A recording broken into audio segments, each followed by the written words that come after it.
한림한TV 한방상식을 맡고 있는 안아픈 세상 한의원 원장 신용호입니다. 오늘은 지난 시간에 이어서 태음인 체질에 대해서 일반인들이 가지고 있는 몇 가지 편견, 오해 또는 상식에 대해서 알아보도록 하겠습니다. 태음인이 일반적으로 가장 많이 받는 편견 중에 하나가 태음인은 뚱뚱하다라는 이야기를 가장 많이 듣습니다. 그래서 마른 사람들은 본인이 태음인일 거라고 하는 생각을 거의 하시질 않습니다. 근데 제가 진료 현장에서 환자들을 보면 마른 태음인들을 굉장히 많이 봅니다. 주로 대부분 뚱뚱하신 분들은 체질적인 경험을 보면 태양인과 소양인이 요즘에는 거의 반반 경향이고요. 마른 체질 중에서도 태음인이 절대 적지 않습니다. 그리고 태음인이라고 하더라도 관리를 잘 하시는 분들은 그렇게 살이 많이 찌는 경향을 보이진 않고요. 그리고 또 두 번째로 태음인들이 가장 많이 받는 오해 중에 하나가 태음인은 열이 많다. 뚱뚱하고 좀 약간 우락부락하고 뒷목이 좀 두껍고 몸에 털도 많고 이런 태음인들이 있습니다. 이런 태음인들은 열이 많고 또 자기 자신의 속내를 잘 못 숨기기도 하는데요. 그렇지만 거꾸로 피부가 하얀 태음인들은 추위를 굉장히 많이 탑니다. 그분들은 더위도 타지만 추위를 너무 많이 타기 때문에 내가 추위를 타는 걸로 봐선 저는 소음인인 것 같습니다 라고 얘기를 하시는 분들이 많습니다. 또 태음인들이 또 받는 오해 중에 하나가 태음인은 많이 먹는다, 그리고 태음인들은 폭식과 유형이다, 이런 얘기들을 많이 하시는데요. 마찬가지로 태음인들 중에서도 적게 먹는 태음인들도 굉장히 많고 위장이 안 좋으신 분들은 많이 드실 수도 없고요. 또 하나 태음인이라고 하더라도 체력이 많이 떨어지시거나 기력이 많이 떨어지면 많이 드실 수가 없습니다. 또 그리고 태음인들이 좀 되게 성격이 좀 괄괄하다라고 하시는 분들이 많은데요.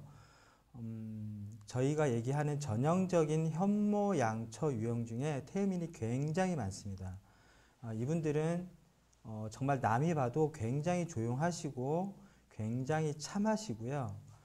그리고 지하철 같은 데 탈 때도 자리가 나더라도 절대 먼저 가거나 하지 않고 끝까지 남에게 양보하는 그런 분들이 굉장히 많습니다. 그래서 그냥 보시기만 하면 성격이 좀 내성적으로 보이기도 하고요. 또 어떻게 보면은 뭐라 그럴까요? 저 사람은 타고난 성정이 정말 조용하구나, 정말 말이 없구나, 이렇게 보이는 태음들도 굉장히 많습니다. 그리고 이런 사상 체질의 성정에 대해서 얘기를 하다 보면 태음인들이 좀 약간 억울하게 음흉하다, 또는 속을 드러내지 않는다, 또는 답답하다, 느리다, 이런 이야기를 종종 듣게 되는데요. 사실 이 점은 태음인의 되게 큰 장점에서 나옵니다. 태음인은 자기 자신보다 자기 주변에 있는 사람들, 특히 형제, 가족, 친구, 그리고 직장 내에서 한 팀, 이런 사람들의 경험을 자기 머릿속에 다 기억해 뒀다가 그 주변 동료들이나 가족, 친구들이 좋아하는 게 뭔지를 항상 기억하고 있습니다. 그래서 어떤 이해가 충돌할 때 자기 자신이 원하는 것을 드러내기보다는 자기 주변의 사람들 것을 먼저 챙기고 자기 자신을 양보하는 경향이 열이 많은 태음인이든 열이 적은 태음인이든 관계없이 그런 경향을 가지고 있습니다.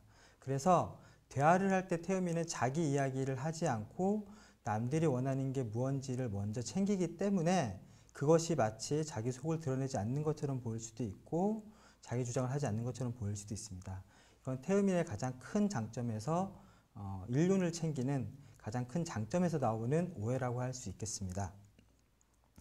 지금 제가 태음인의 오해, 편견을 얘기하면서 뚱뚱하다, 열이 많다, 많이 먹는다, 우락부락하다, 이것에 대한 얘기들은 태음인의 유형이 크게 두 가지로 나누는데, 한 가지가 속에 열이 많은, 저희 한의학적으로는 간에 열이 많은 태음인이 있고요.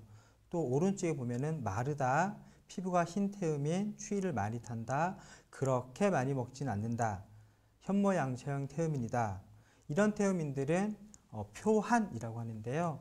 겉에 피부, 한의학적으로는 위완이 차가운 태음인이 있습니다.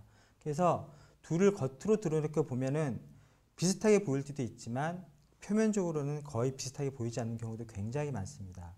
그래서 이런 부분들을 잘 구분해서 봐야 되고요. 이건 현상의 차이는 속에 열이 많은 태음인인지 겉이 차가운 태음인지에 따라서 현상의 차이는 나고, 그러면 열이 많고 한쪽은 차가운데 둘이 무엇이 같단 말입니까? 라고 물을 수 있겠죠. 이런 본질적인 왜 무엇을 가지고 태음인이라고 하는지, 무엇을 가지고 태음이라고 하는지는 다음 시간에 이야기할 기회가 있을 거라고 봅니다. 오늘 이걸로써 사상체질상식 태음인에 대한 편견을 마치고, 다음 편에는 사상체질을 어떻게 나누는지, 그것에 대한 얘기로서 체형으로서 체질을 나누는 이야기를 할까 합니다. 감사합니다.